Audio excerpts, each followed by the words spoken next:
What is up, guys? Welcome to the Think Computers weekly tech podcast. This is episode 275, and our podcast is brought to you by Amazon. If you go to thinkcomputers.org/Amazon and happen to purchase something, that gives us a little kickback and, of course, keeps the podcast ongoing. With me is my co-host, Ryan. What's going on?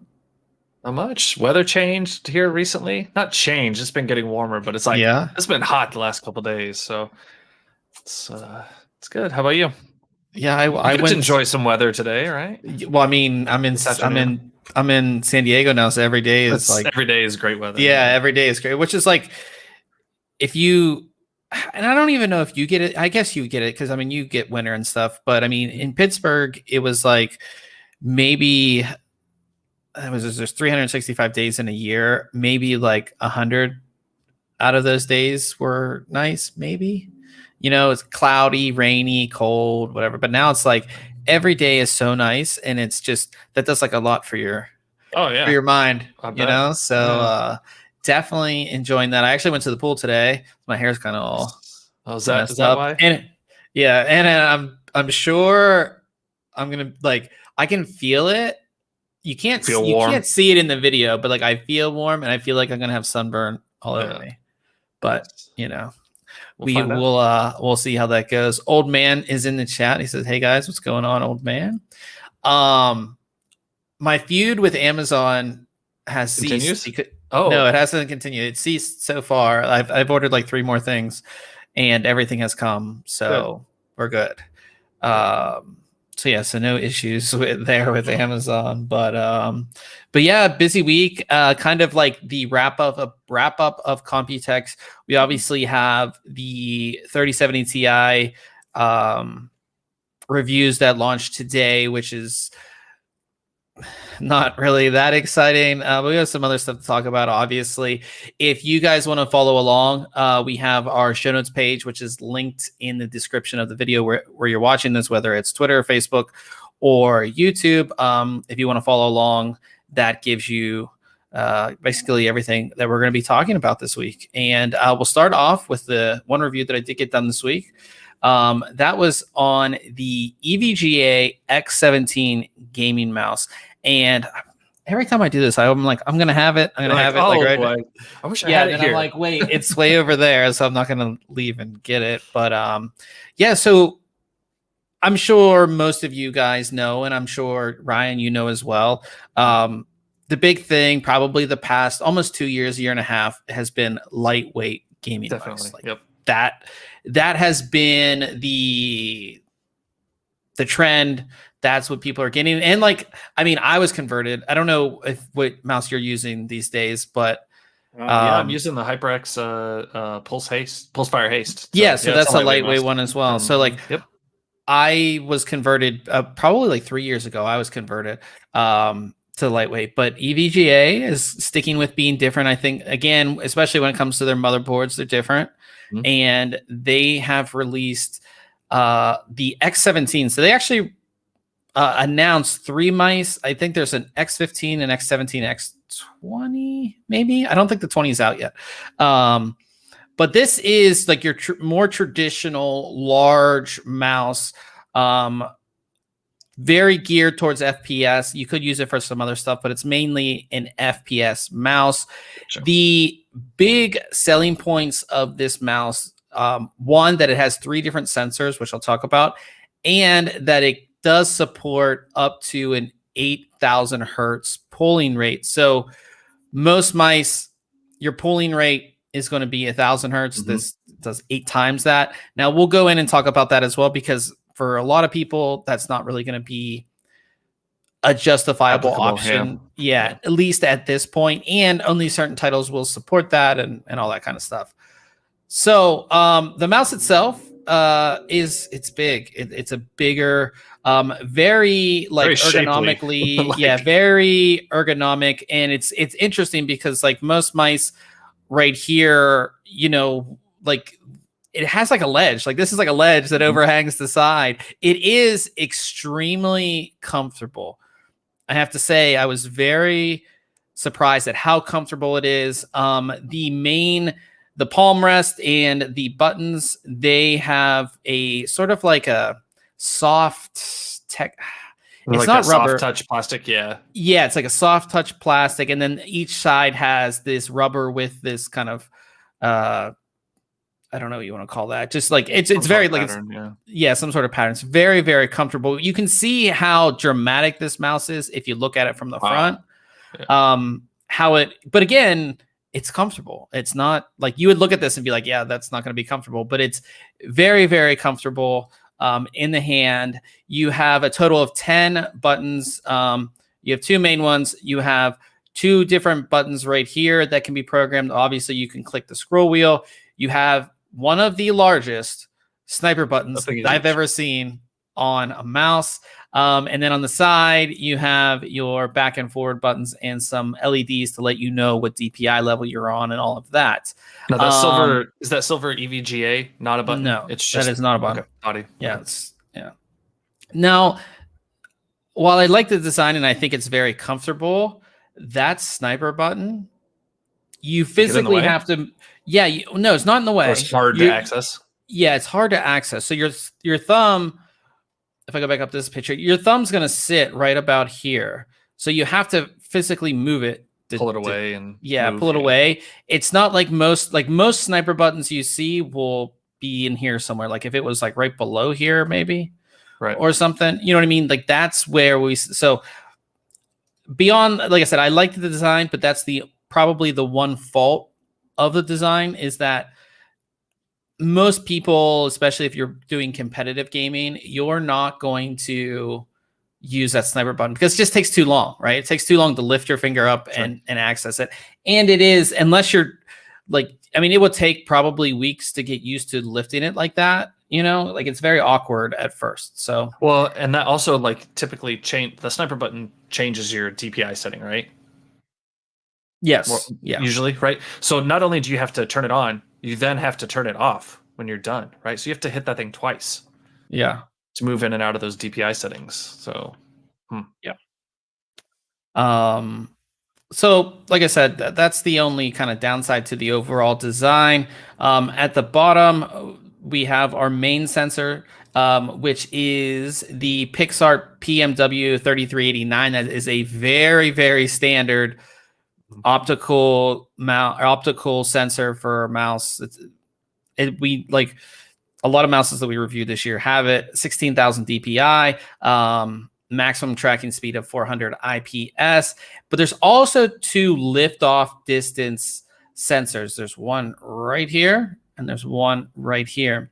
Now these will measure the distance that you're lifting the mouse to give, and it works with an internal algorithm to actually change the liftoff distance.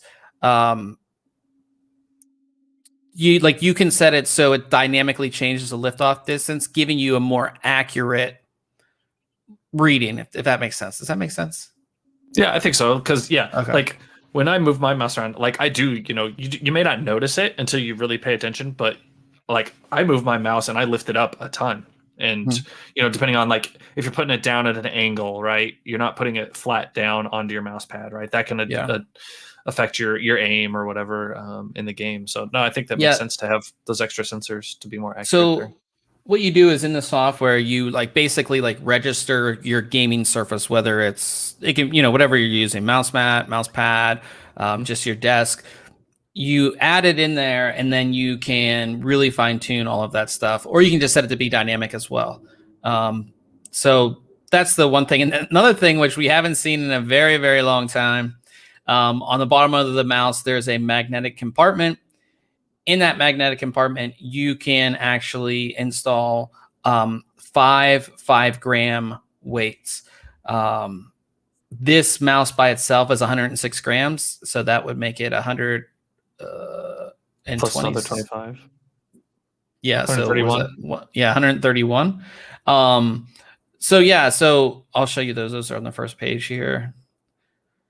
Let's see. So you can see this little, remember used to getting these, and it's like it kind of brings back memories. So for those who want to dynamically change the weight of the mouse, or they're not okay with the 106 grams, you can add a couple of these or one or however many you want. You can go ahead and do that, which a lot of gamers like. But again, with lightweight mice, that kind of went away.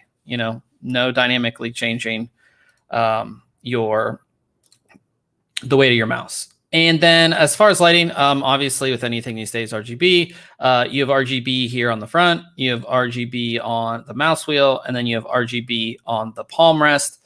It's good RGB lighting. You can control it with their software. The software is good. It's not great. Like there's only a couple people that really do gaming software well, but this has all the settings that you're going to want. You can change all of there's 5 different stages for DPI level. You can actually set the amount of stages too. So like, say you're a gamer that maybe fluctuates between like 3 stages. So you don't have to keep on cycling through all 5. You can actually set the sensitivity stages to 3. And then you have your sniper one that you can set as well. This is where you register your service or your surface. It's very easy to do. RGB lighting, all those 3 lighting zones that I talked about, they're all controlled independently. So you can set different effect for each one.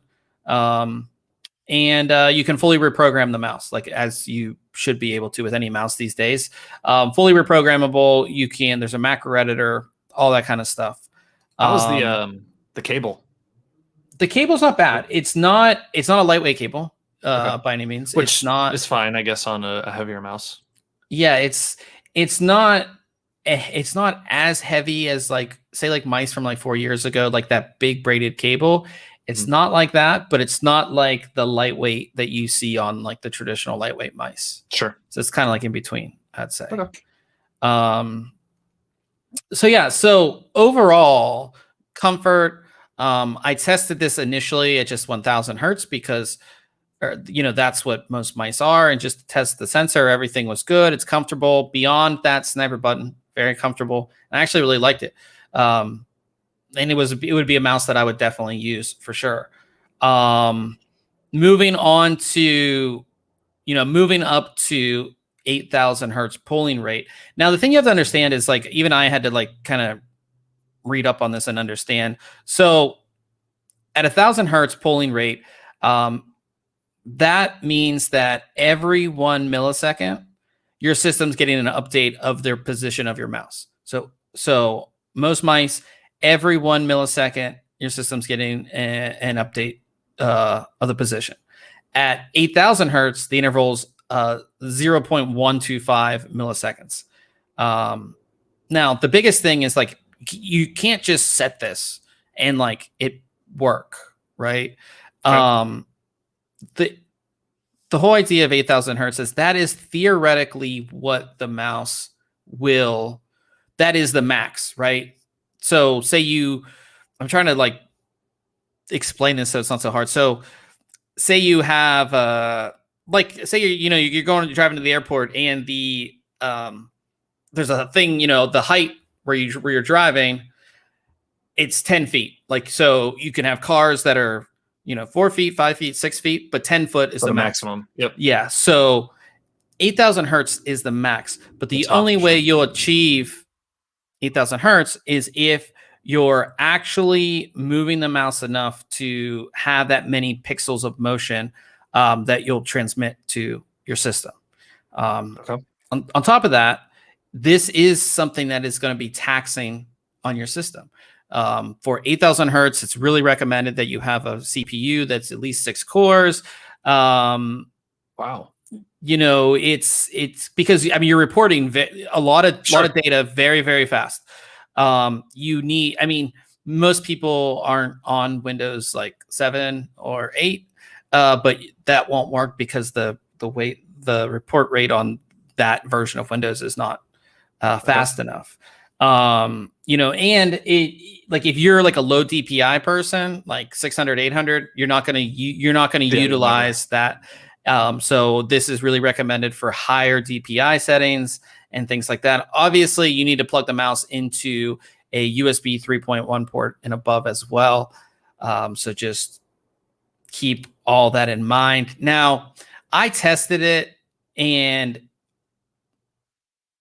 it's something that you don't necessarily notice. Like, the human eye can't know, like, you just don't notice it.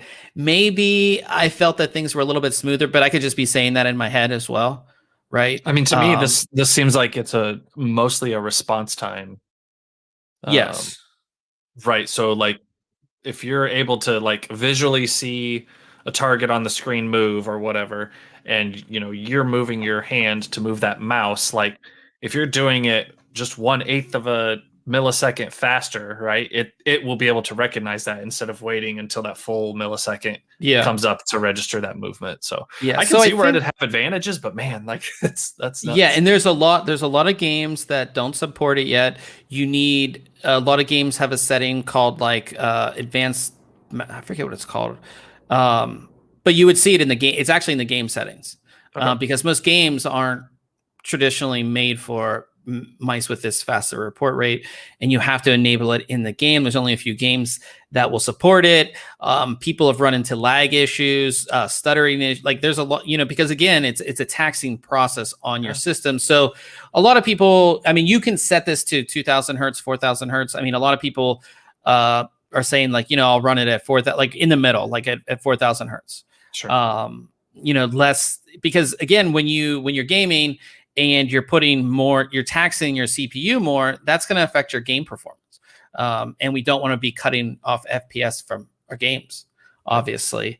So I think that 8000 hertz, it's like a good thing to have, especially if if you're somebody who has like a 240 hertz monitor where like you can really see the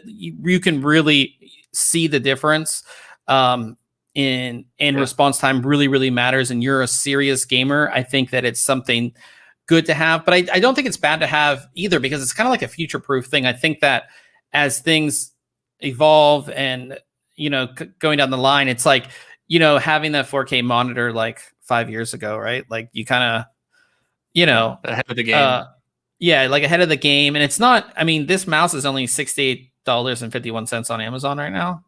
So it's not deal. Yeah, it's not that expensive. I like that they have the 3 sensor design that gives you more accurate reading. I like that we can push it, because a lot of mice that have claimed 8000 hertz have been like where you have to like modify your USB drivers for it to work, and it wasn't like it wasn't really like that. This implementation actually works. So it's worth checking out. And like I said, the mouse is comfortable. I gave it a 9 out of 10. So definitely check that one out. It's a cool mouse. And like I learned a lot about pulling rate during this review, which I liked. Like I knew what pulling rate was, but like you don't really think about it. Yeah. You don't think about it in performance, and then you get to see the difference, or not see it, but like play and see, and all that kind of stuff.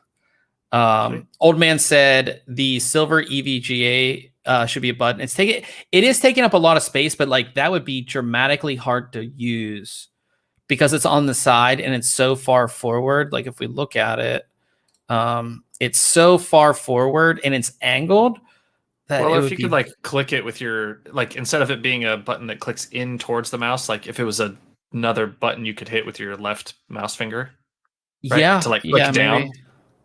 Yeah, I think Rocket had a mouse that I reviewed that had something like that, where like it would press down on, But yeah, like I said, good. Like I said, good mouse. So definitely go ahead and check all of that out. That brings us to Case Mod Friday, and this week, man, I like want this build. It's just so nice looking. I was like, I looked at this and I was absolutely blown away. So this one is by Snef Computer Design. We featured him so many times on here, and this is done in the Cougar Blazer case, which is a really great case. But he has made this absolutely excellent with the custom water channels here, and the blue and the silver and the white. I'm a fan. It's pretty sweet build. Yeah.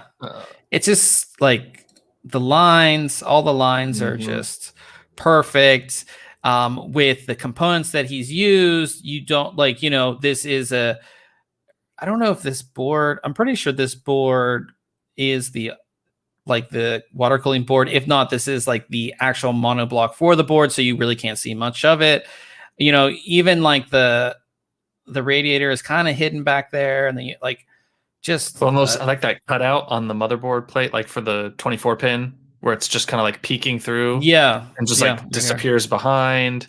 Yeah, this is awesome. Find a close up. This one's kind of closer, but like like right here. And that distro plate on the bottom there, where the right here the GPU, and then you've got the power for the GPU going down through it. Yeah, this thing's slick. Yeah, it's just sleek. I think that SNEF is really known for sleek, very like shiny. Like you have the silver. It's interesting because they use silver here, but these are clear and blue, I think, or maybe I'm not seeing that right. Are those silver? Let's see. Oh, those are silver. Yeah. Okay, but yeah, I mean, just clean, very, very clean, and it looks like just the case, right? Like it's just so well done. It doesn't look like a crazy mod. It just looks like this is how this comes. Like this case comes with this. Comes like this. Yep. Yeah, it comes like this. Like crazy. That's how well it's done. It's a really, really, really great build. i9-10900K. Yeah, so it's the RG Maximus. What is that?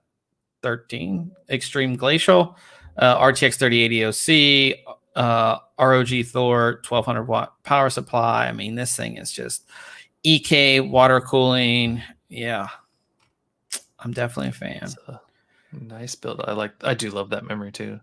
That T-Force stuff. Yeah, T-Force stuff is really nice. And then this motherboard does have the little LCD, so you can display a bunch of stuff. A little window there that shows the liquid channel. Oh, yeah. This is sweet. Or like, I want this build, please. Yeah, just an excellent. Like I said, I just keep on like going through these pictures. It's like, here you can see that channel right here. I mean, that's just great work there. It's like everything done well. There's not much. Another cool thing is I didn't notice it till looking at this picture closer. Like the bottom of the motherboard, you don't actually see the bottom edge.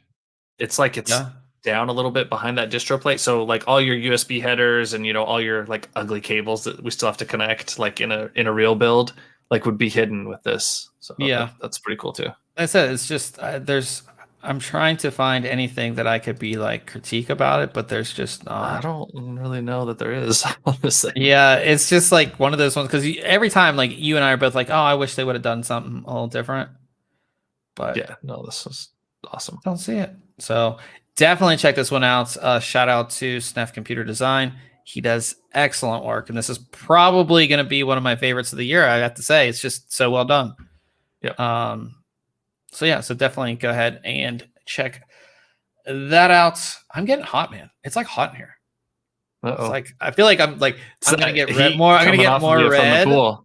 Yeah, I'm gonna get more red as the podcast goes along. I feel like that's what it is. So our next thing we wanted to talk about RTX 3070 Ti. So the reviews they launched today. Yep. It was announced officially last week or a week before 1 or 2 weeks ago. Yep. Yeah, but the 3080 Ti reviews came first. Today was the 3070 Ti reviews. Just to catch everybody up, because I have my notes here because we didn't get one into review, but comparing this to the 3070, which a lot of people are going to because it's the 3070 Ti, it's based on the same GA104 GPU, but it fully uses the full chip. So you have 6,144 cores enabled, which is about a 4% difference in cores over the 3070. You still have 8 gigabytes of VRAM, but the VRAM is GDDR6 now. So that increases the memory bandwidth by about 35%. On the, I don't have pictures of it. I should have brought up somebody else's review.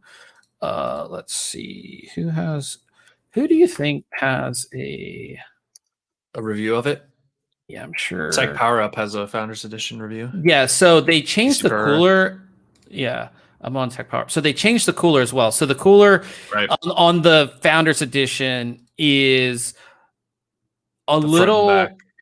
Yeah, it's the front and back design. Same thing you saw in the 3080 and 3090. If you guys remember, the 3070 had 2 fans here instead of, right, that. So that was another change.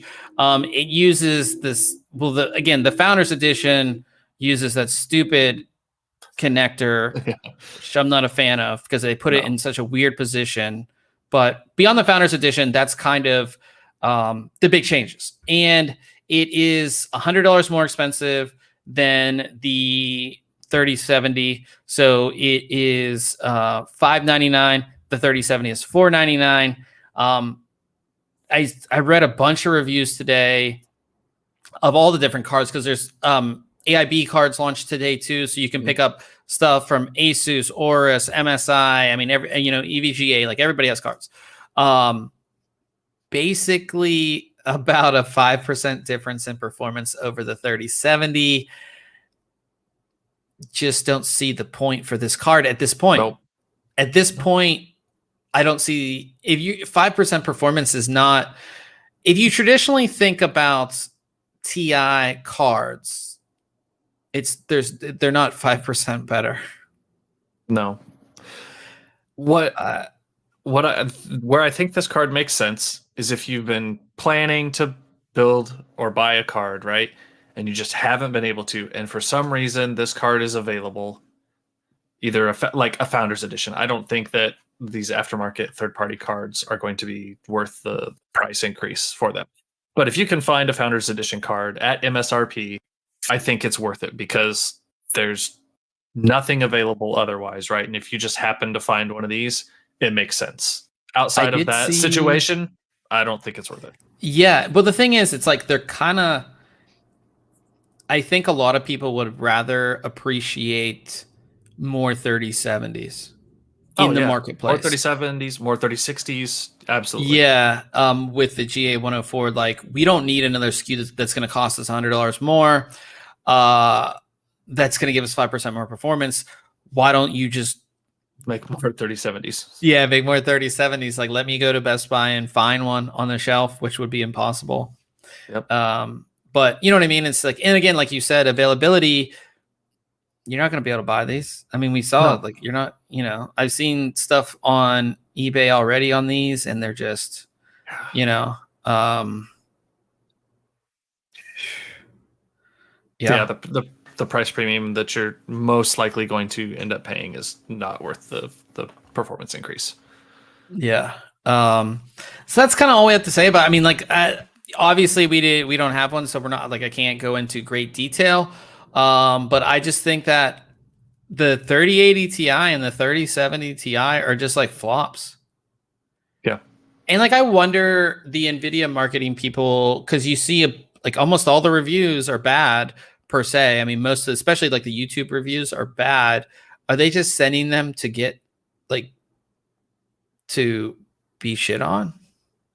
Right. Because at least, most reviewers are going to be like, if it's shit, like I'm not going to say it's not shit, or right. I'm going to say that like it's kind of like a waste of a. And SKU. Who you're sending them to ahead of time, right? If you're NVIDIA, yeah. And if you keep up with their content, which you do because you know who you're going to send them to, then like everybody has pretty much released or said things like, just looking at the specs, this doesn't look good, and the current GPU market sucks, and all this. So going into it, sending that card to them, you're probably going to get shit on. So, yeah, but yeah.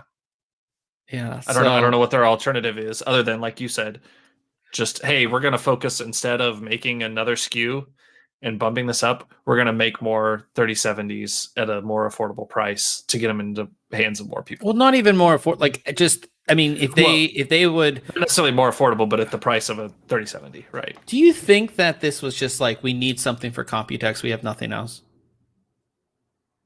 I don't think it matters. Especially this SKU, because we always said that there needed to be 1,000. Well, now it's 1,200, but there needed to be something between the 3080 and the 3090.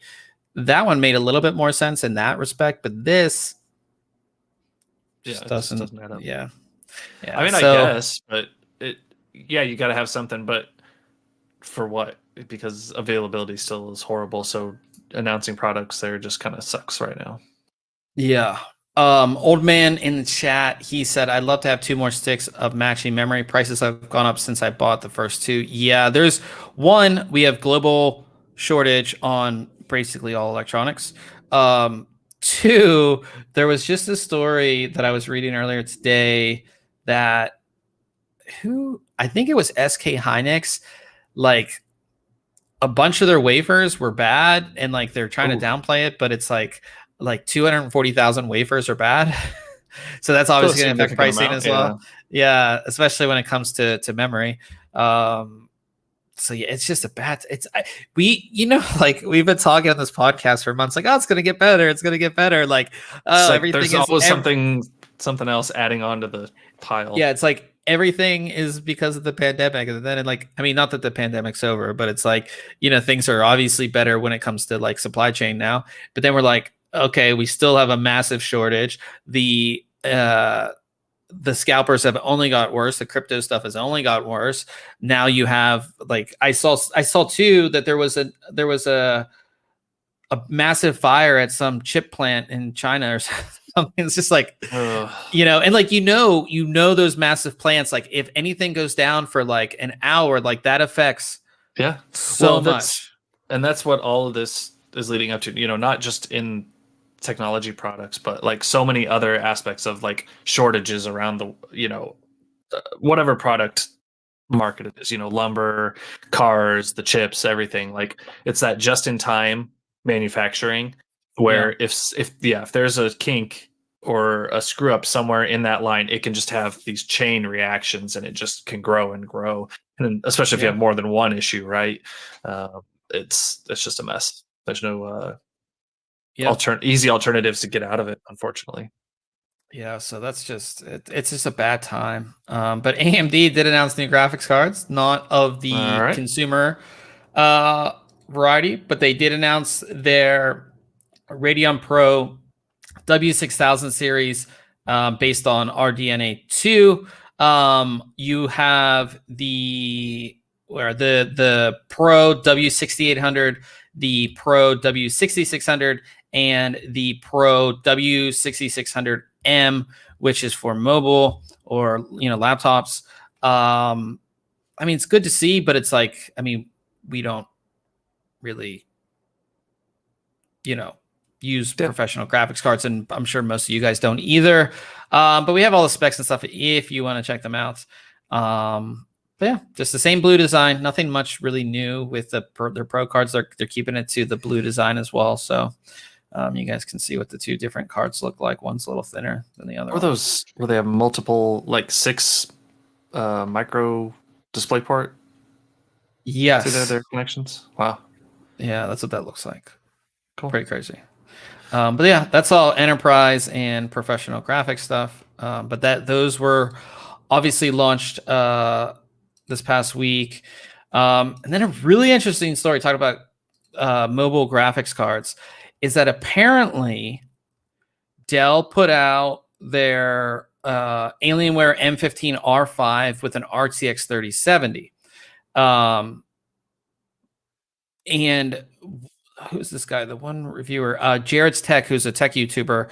He got the laptop and he was like, wait, this, you bring up where you can see your cuticores, and it had 10% less cuticores than the 3070, the mobile 3070 should have. Yeah, I saw this story. Yeah, and then he contacted them, and they said it was a mistake and it'll be fixed by July, or something. But it probably, I think a lot of it had to do with power, on a lot of these, But if I'm getting, if I'm looking at a laptop and I believe that I'm getting a 3070 mobile, like I want the full 3070 mobile. Yeah. Like I want the full 3070 mobile. I don't want,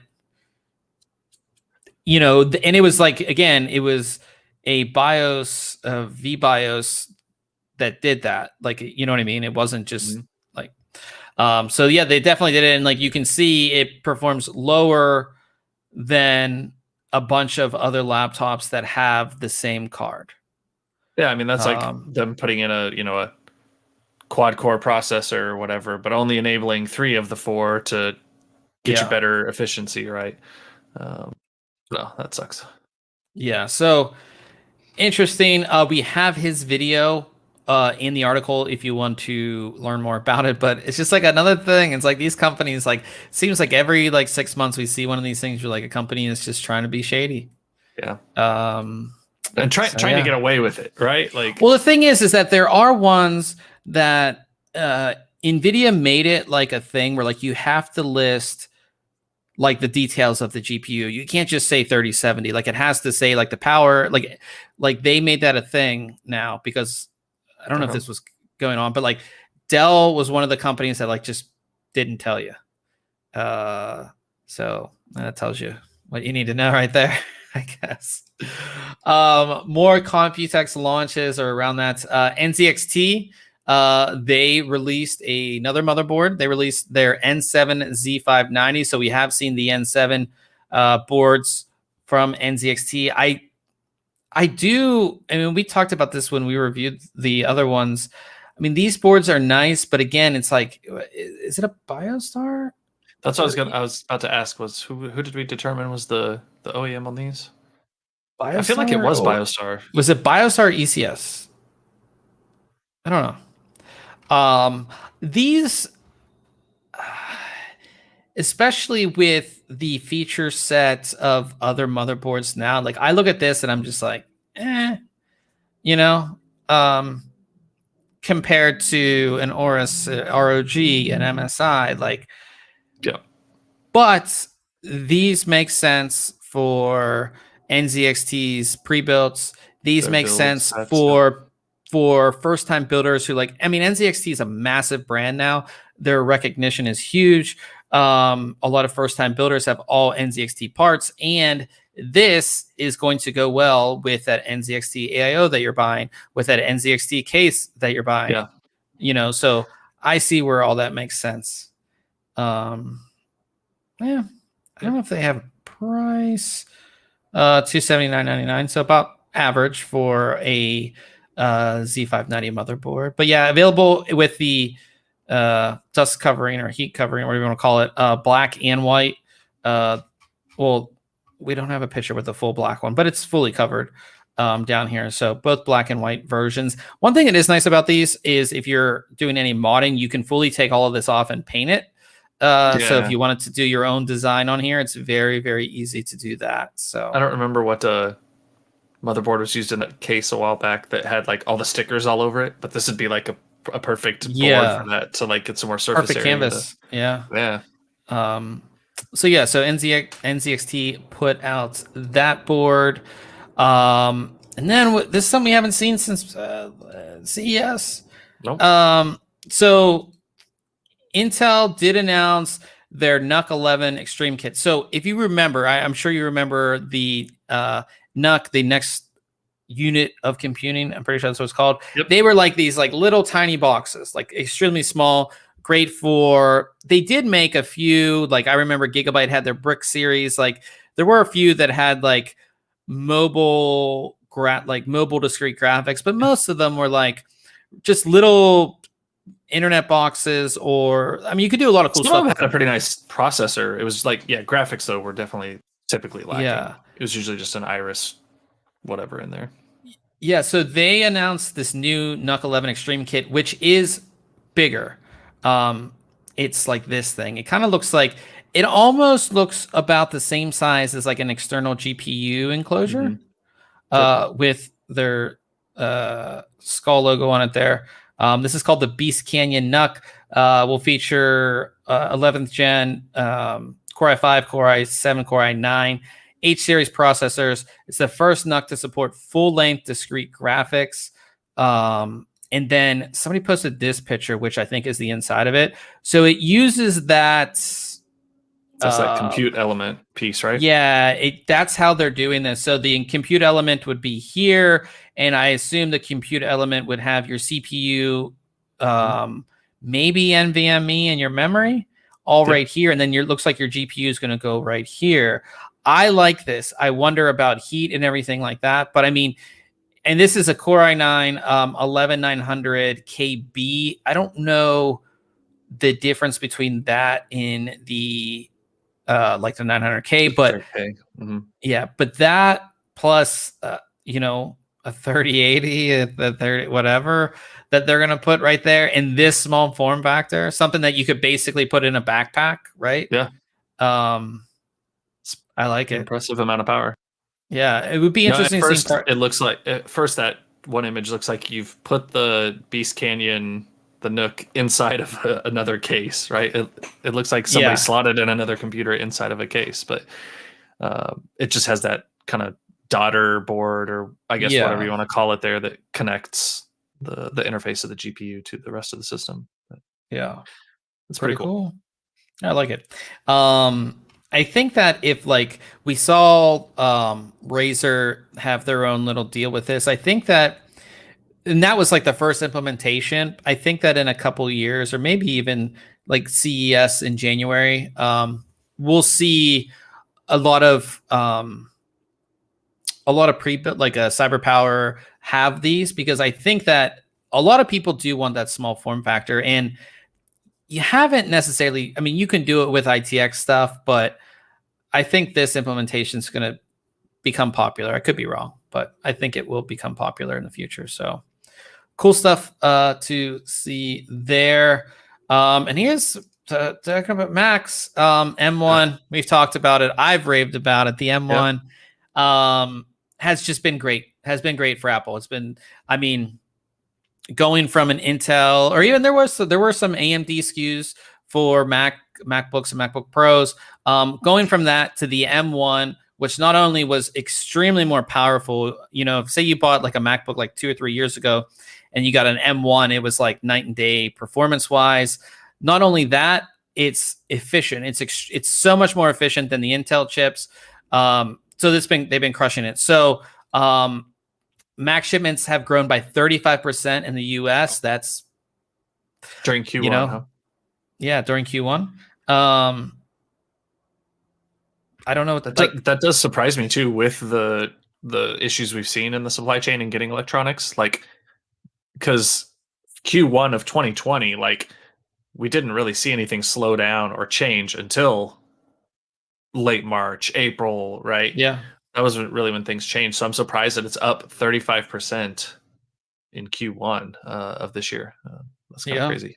I think too, you know, a lot of people have been given the now that things are kind of cooling off, like they've been given the opportunity to continue to work from home. Like a lot of companies are just not going back to work. So I think that, okay, well, if I'm not going back to work, like I'm going to get a nice new laptop. Schools are they were starting back and all that too, get, you know, kids stuff. So, I mean, like I said, as much as people hate Apple, they're doing the right thing. I mean, that just shows you right there. I mean, you know, so, and then we were talking about supply chain issues. It looks like Global Foundries and Global Wafers are partnering to expand semiconductor wafer supply. This doesn't have as much to do with CPU specific, CPU and GPU stuff like what we would talk about. This is more like mobile chips and things like that, because I believe Global Foundries is only on 12 nanometer. I don't think they go any lower than that. But they partner with Global Wafers to expand their facility in Missouri. I didn't know there was one there. So yeah, in O'Fallon, Missouri. Have you ever heard of that place? Nope. Let's see where it's at. Yeah. I have not, though. So yeah, so near 800 St. Louis, I think. Yeah, so $800 million agreement to add a 300 millimeter silicon on silicon wafer manufacturing and expand existing 200 millimeter SOI wafer production. And this has a lot to do with not antitrust, but like security things with products coming from other countries. These are all built in the United States, so that's a big thing to do with this as well. But this might this is gonna affect other.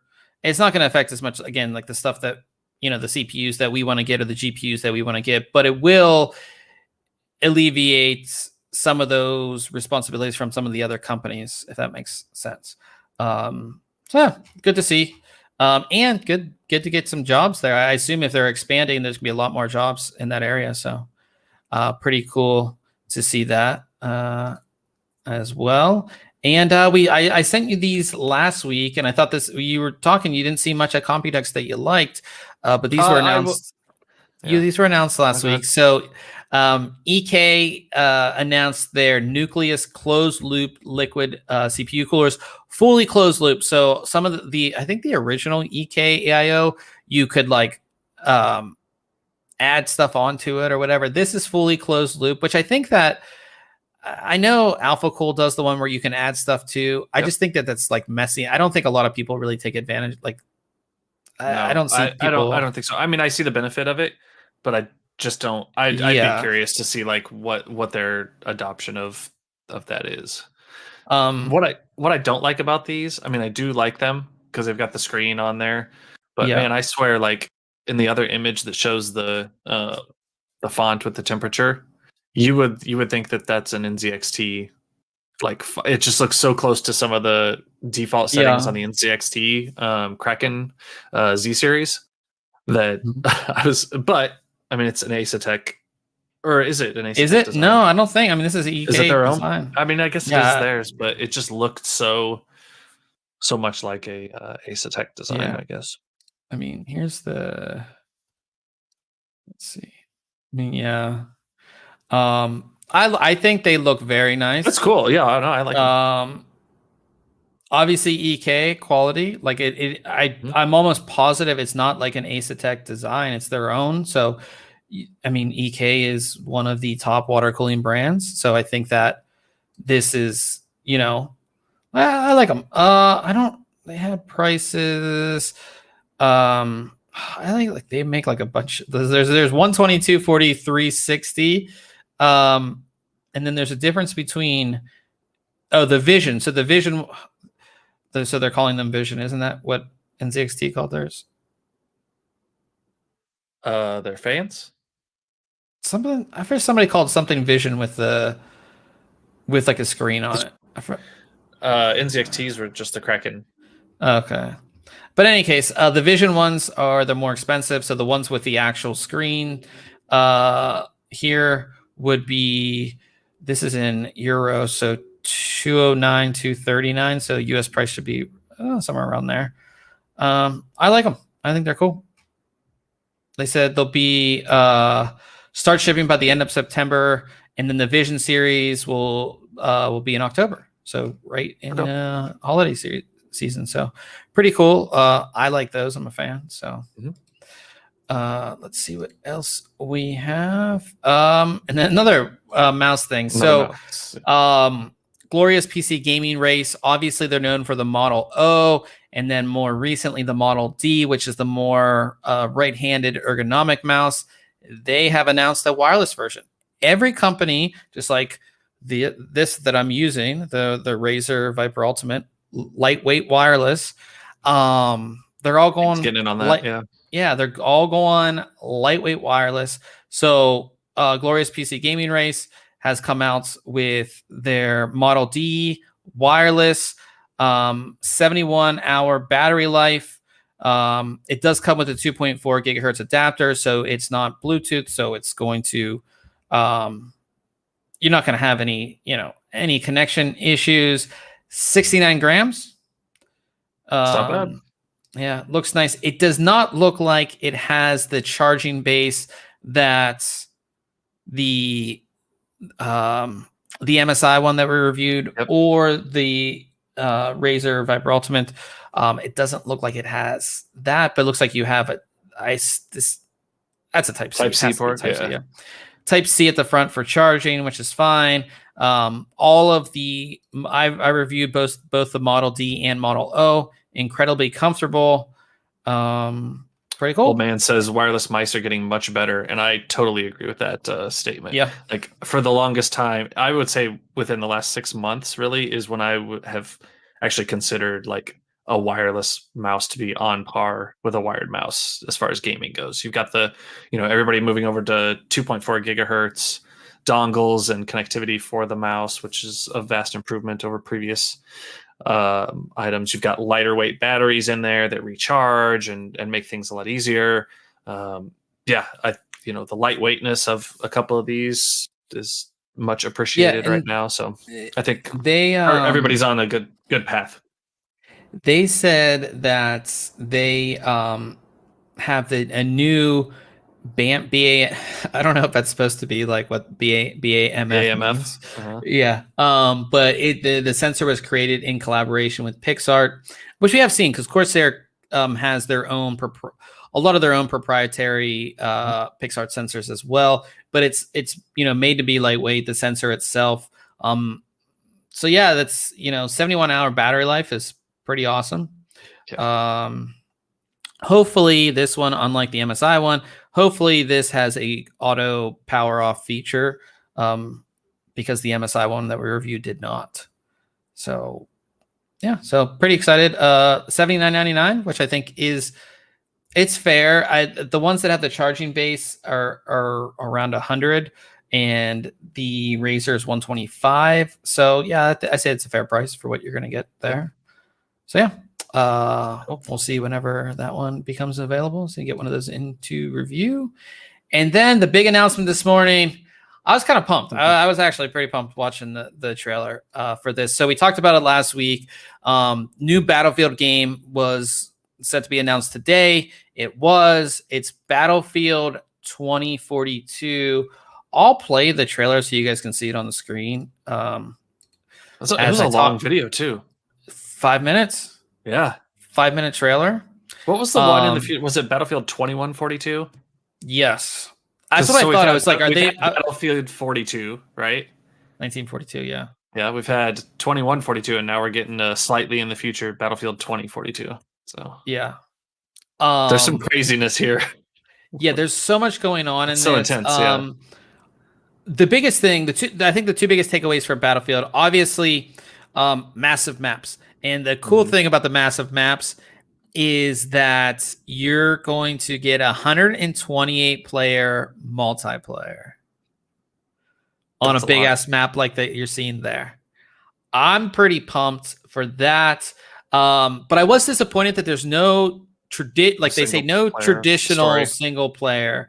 But I assume that because it's EA, you'll be paying for content or something, or season pass, or DLC, however they do it, to give you some type of story modes.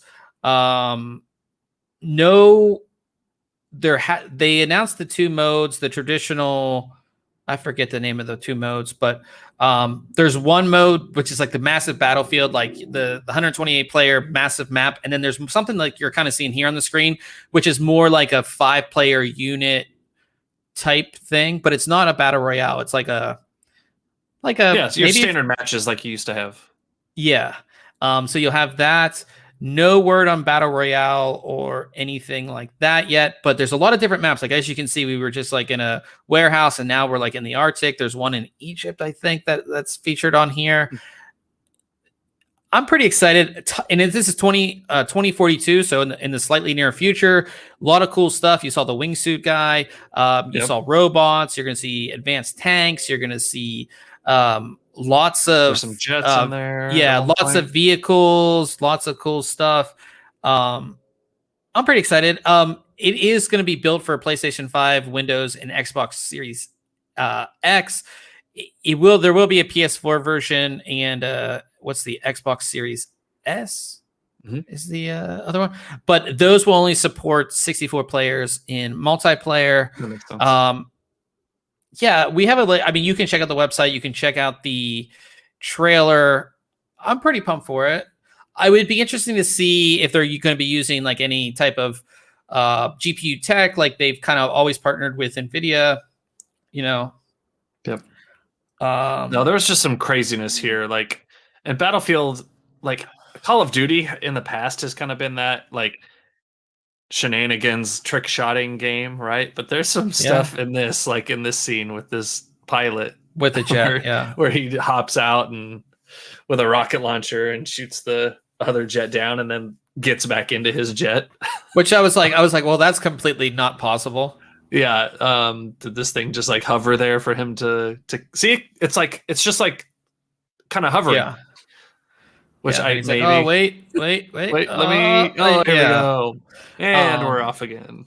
But I am really excited for like the massive battles, and then they said that you're gonna get the only in Battlefield moments are coming back to the game. So it's like I said, and I mean we play games that have close to 100, right? Fortnite in like a solos, I think it's 100. Is that right? Yeah, maybe. I think 100 players, and like for us in Apex, it's 60 people, right? When we're playing trios, so we've already got some of those bigger setups. But when it's like big team versus big team, it gets pretty fun. And the maps are, I mean, they're huge. Yeah, they're enormous. Yeah. And like a lot of the maps, it's like you have ground troops, you have people in tanks, you have people in jets, you have people on boats. Like there's a lot going on. So I'm excited for that. It will launch unless something happens with delays, October 22nd. So right in time for a holiday season. You're home with the in-laws and you don't want to see them, so you play video games. Yeah, so you'll have Battlefield 2042. So I'm excited for that. So we'll see more. They said at their EA Play event, which I don't know when that is, they'll release more information on the game. So yeah, pretty pumped for that. That brings us to what we have coming up next week, and it's actually behind me. I don't know if you can see it. It's like, oh dang it, right there. I've been testing that. That is the Viotech the GNV 30CBXA. I hate monitor names. They're just so bad. But it's a 200 hertz ultra, like 21:9 gaming monitor. So it's a little different, but it's because it's 30-inch, not 34-inch. It doesn't feel as wide. So it's like, I think it is I'm going to play with it a little bit more, but I think it could be like a new standard for gaming, just because it doesn't feel like an ultra wide, but it gives you that little bit more space. Right. Which, and again, you don't have to I'm in front of a 49, so I have to go like this and go like this. But even at a 34, you kind of have to move a little bit like this. You can still be centered and not have to like move your head to see across the entire screen. So I think it could be a new standard. So I will have that for you guys next week. Might have some other stuff as well. Just trying to get back in the rhythm of things. So, but I had a question. It's in our notes. So I've been So I've been, as things open up more and traveling, and I have a laptop, but it's like a big clunky gaming laptop. And if I want to go somewhere and work for the day, I don't want to bring that big clunky laptop with me. It's just too big. Yep. I have an iPad Pro and it's nice, but it just doesn't it doesn't do certain things that I want. Like I need like a computer. And the iPad does almost everything, but it just doesn't, How often do you use the iPad? Pretty often. If I'm going somewhere, yeah, but like I haven't gone places because like I need to get specific work done and I just can't do it on the iPad. And like I'm going to a place that like I don't know if there's like a power cord because I gotta plug my big clunky laptop in. So I was like, the M1 MacBook Pro is kind of nice, And what was really nice is that I didn't realize that I was watching some. I've been really getting into people who take like a Sprinter van and they like turn it into like a traveling home deal. Yeah. I've been watching those videos on YouTube like crazy. But this one guy, he was it the gaming one? No, I did watch that, guys. Though I saw that on my YouTube and I added it to my watch later before the podcast today. I was like, that was like a good one. Yeah, that was pretty cool. I watched that, but no, this one guy, he's like, I wanted a second screen, but I could, he's like, but I have a MacBook, but like, if you have an iPad, you can use that as a secondary screen. And with the M1 with any MacBook Pro, I mean, you can run Windows on it. Yeah. So it's not like I would be locked into like the Mac OS, you know what I mean? Like if I needed to use specific apps or just not really want to learn Mac OS, you know? And I mean, not that they're like affordable, but like, you know, efficiency, battery life, because again, like if I'm going somewhere like the beach or like a pool or, you know, somewhere outside and I want to jump on for a few hours, like I'm going to be somewhere where there's no power and like I need you know, something that, but this is just all up in my head because I haven't even looked at like what's available Ultrabook wise, like thin and light wise on the is our Windows system. Yeah. Just what you want. That would do just that. That has the battery life, that has the, you know, like I haven't even, this is like probably a couple months out, but I'm just like, you know, in my head, I want a nice thin and light laptop. And again, the reason for the M1 would be efficiency, battery level, and that I could basically have a second screen for no extra cost to me and like no hassle. Like you reviewed those USB-C monitors. Like that's something extra to carry. I already have the iPad, so it's like I wouldn't have to put out more. Is that just like a C to C cable then to do that? No, it's wireless. It's wireless. Okay. Yeah. Okay. So it's a little better than. Yeah, like I mean, so it's like I worked remote Tuesday, and I don't work off of like when I work at home. I don't use this. I'm not in this even in this room, so I use that screen again, you know, as a second screen. It's handy, but yeah, I've got extra cables and everything, so I could see where the like wireless second screen would be nice. And I mean, the iPad that I have, the battery life's like 12 hours or something crazy. Mm-hmm. So it's like, you know, like I said, we'll see. It'd be weird to get a MacBook or MacBook Pro, but crazier things have happened. So So yeah, guys, that is basically it for this week. You know, just following up with stuff. We'll have some fun stuff for you guys next week as well. We will be jumping over to Twitch. Obviously, Wednesday night is our gaming night, so we'll be playing some Apex. Maybe I'll jump over to the second system over here and play on the 200 hertz. I've been playing Apex on that. It's been a lot of fun, but I do like my bigger monitor. But just go on over to twitch.tv/ThinkComputers. Ryan is going to get the stream up. And that is it for this week, guys. We will hopefully see everybody next week.